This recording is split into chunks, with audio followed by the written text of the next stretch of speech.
PU 786 का बीज जो है ना अगले साल जो है ना ये मार्च से लेकर जून जुलाई तक अवेलेबल होगा। ये हम अपने किसान भाइयों को ये इसका सीड प्रोवाइड करेंगे क्योंकि इसकी यील्ड बहुत ज़्यादा है और 140 मन जो पोटेंशियल है इसका, यानी रकबा इतना अच्छा होना चाहिए फार्मर्स का, और बाकी जो प्रोटोकॉल्स हैं वो भी फॉलो होने चाहिए। तो ये आम जो सीड है उसका 3 गुना जो हाइब्रिड सीड जो है ये यील्ड को प्रोड्यूस करेगा।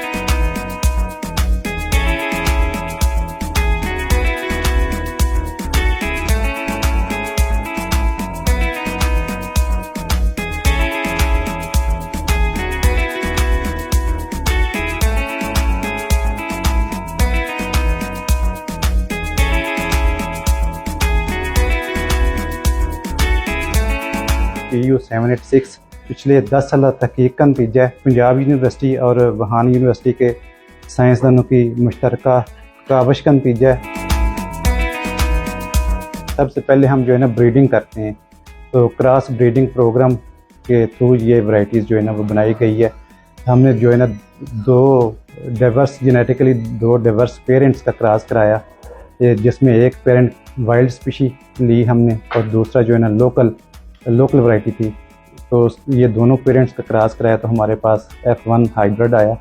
F1 हाइब्रिड से फर्दर आगे हमने जो है ना इसकी फर्दर स्क्रीनिंग की, इसकी जो है ना होमोज़ोगैसिटी हमने चेक की। तो स्क्रीनिंग करने के बाद फाइनली ये जो है ना हमारे पास PU 786 फाइनली जो है ना इसके लोकल ट्रायल्स भी हमने किए पूरे मुल्क में 4 सूबों में। तो ये अल्हम्दुलिल्लाह स्क्रीनिंग के बाद टेस्ट करने के बाद ये एक स्टेबल और अच्छी पैदावार वाली जो है ना वैरायटी वो हमने बनाई। तो मैं समझता हूँ करिश्माती चावल है हाइब्रिड का, और हाई टेम्परेचर जो इस वक्त मौसमियाती तब्दीली जो इस वक्त हो रही है उसके अगेंस्ट ये अपना काम जारी रखता है।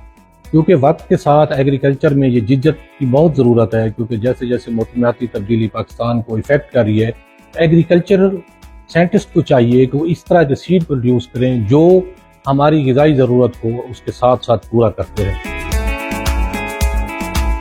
और बाकी आम लोगों के लिए जो है ना ये अवेलेबल होगा। इसकी मार्केटिंग जो है ना हम वो स्टार्ट करेंगे अगले साल।